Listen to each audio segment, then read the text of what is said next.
organization. These are the learning objectives. First, we are going to introduce the organizational politics and power. Then, what are the sources of power? What are the politics, political arenas, and resistance? And then, domination and soft domination. So, then total institutions. Some topics I'm going to omit it, and I'm going to discuss with you that which topic I'm going to omit it in the next lecture. These are the learning objectives. First of all, introduction of the organizational politics and understand how power, legitimacy, and uncertainty have been seen as related. And then address why organization have politics and recognize its normalcy in organization life. और फिर organisation की surveillance और resistance को discuss करेंगे and then we going to discuss about the practice and ethics of the empowerment.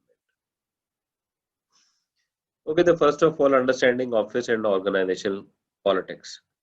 ये एक important skill है तमाम मैनेजर के लिए which underlies the shapes and the formal structure of rationality and authority in which organizational life is situated.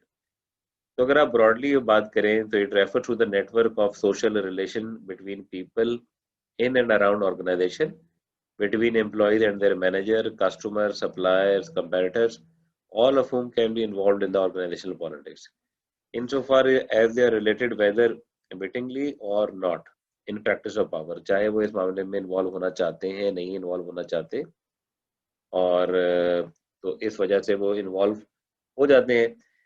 और देखिए, अगर तो हमारी ज़िंदगी ऐसी हो जहाँ मैनेजर को कभी कोई अपोजिशन ना मिले, जहाँ भी कोई राइवलरी ना हो, जहाँ ऐसे तमाम बॉसेस हों जो कि आपको फुली सपोर्ट कर रहे हों, आपका नॉलेज बड़ा परफेक्ट वहाँ डेवलप हो रहा हो, आपके इंटरपर्सनल स्किल बड़े बेहतरीन डेवलप हो रहे हों, परफेक्ट वर्किंग एनवायरनमेंट हो, तो ऐसी जगह पे तो पॉलिटिक्स की ज़रूरत नहीं है.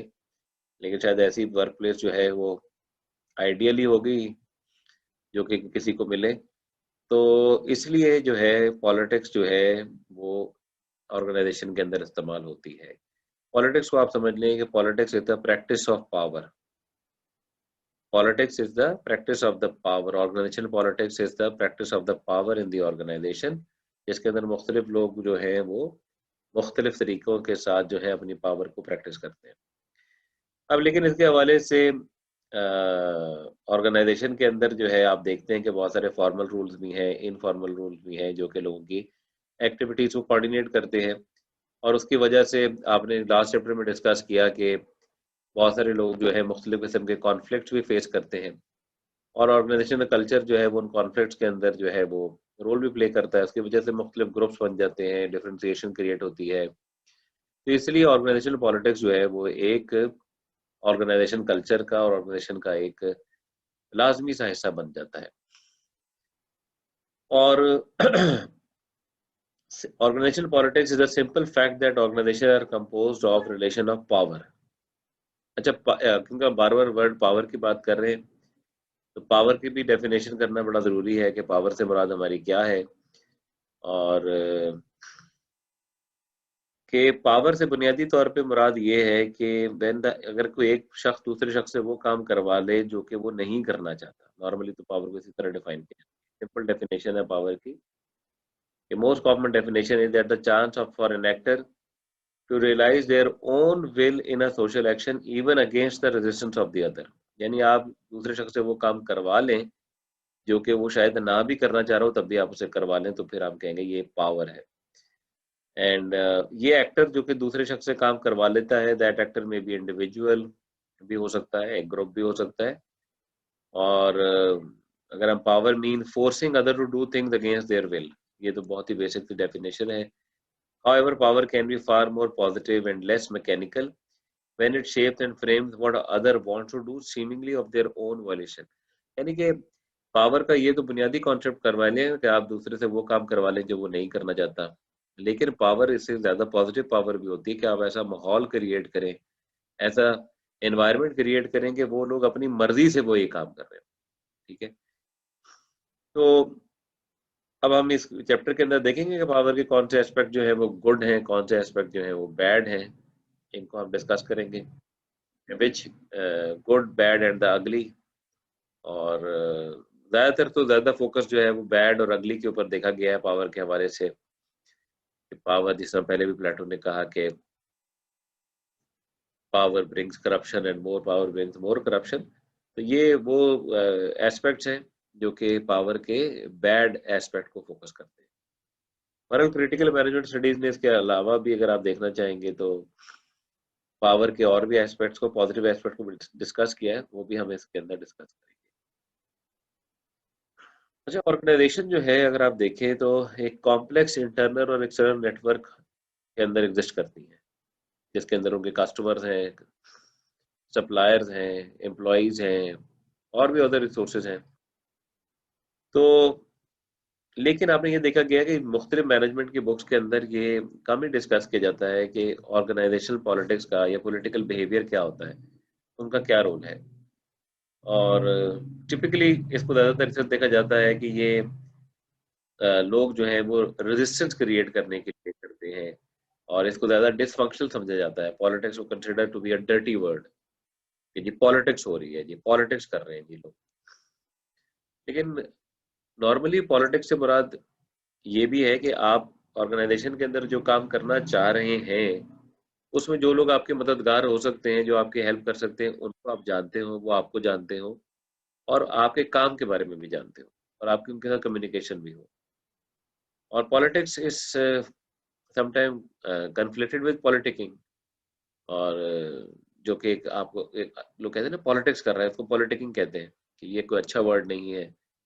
तो लेकिन बहरहाल इसके हवाले से जो कि पावर इन ऑर्गेनाइजेशन है, उनके जिस तरह प्रैक्टिस की जाती है और किस तरह रेजिस्ट करते हैं लोग, उसके हवाले से फॉर्मल ऑर्गेनाइजेशन अथॉरिटी को कैसे रेजिस्ट किया जाता है और क्या पावर होती है उनके हवाले से, ये ऑर्गेनाइजेशन के मैकेनिज्म के अंदर समझना जो है वो ज़रूरी होता है। अब आपके सामने ये डेफिनेशन है ऑर्गेनाइजेशनल पॉलिटिक्स की भी और पावर की भी, जो मैंने बातें आपसे की हैं डिस्कस, तो आप पढ़ सकते हैं। जिस तरह organizational politics refers to the network of social relation between people in and around organization, whether willing or not in practice of power। तो ऑर्गेनाइजेशन पॉलिटिक्स से मुराद क्या है? वो तमाम सोशल रिलेशन जो कि उस नेटवर्क के अंदर, आप जिस नेटवर्क में है ऑर्गेनाइजेशन पॉलिटिक्स में, ऑर्गेनाइजेशन के अंदर भी जो लोग मौजूद है उनके साथ भी आपका क्या नेटवर्क है, और ऑर्गेनाइजेशन से बाहर भी जो लोग हैं उनके साथ आपका क्या नेटवर्क है, और उनके साथ आपकी क्या, वो आपको किस तरह जानते हैं, आप किस तरह उनको जानते हैं, आपके काम के बारे में क्या जानते हैं, किस तरह का रिलेशन है, ये सारी चीजें जो है ऑर्गेनाइजेशनल पॉलिटिक्स के अंदर शामिल हो जाती है। और it's a practice of power. और मुख्तलिफ लोग मुख्तलिफ जगहों पे मुख्तलिफ पावर रखते हैं, उसकी भी हम पावर की बेसिस अभी पढ़ते हैं कि सोर्सेज ऑफ पावर क्या होती है। पावर का वर्ड जो है कि that is basically actors chance to realize their own will in a social action even against the resistance of other. दूसरों के रेजिस्टेंस के बावजूद उसको इम्प्लीमेंट किया जाए। जिस तरह अभी यहाँ कोविड-19 के हवाले से कहा कि कोविड-19 के मामलात को गवर्नमेंट इम्प्लीमेंट करवा रही है, गवर्नमेंट के पास पावर है, गवर्नमेंट स्टेट के अंदर पावर रखती है। इसके लिए वो चालान भी कर रहे हैं और मुख्तलिफ लोगों को फाइन्स भी कर रहे हैं जो नहीं इसको फॉलो कर रहे हैं।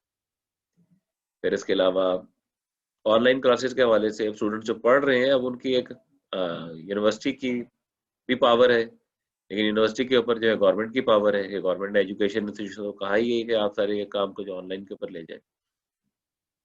तो इस वजह से ये जो पावर्स हैं, ये एक किस्म की पावर है।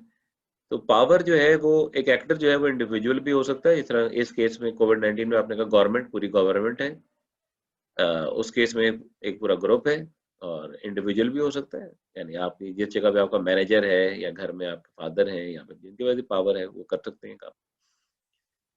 Power can mean forcing other to do things against their will, and power can also be far more positive and less mechanical when it shapes and frames what other want to do seemingly out of their own volition।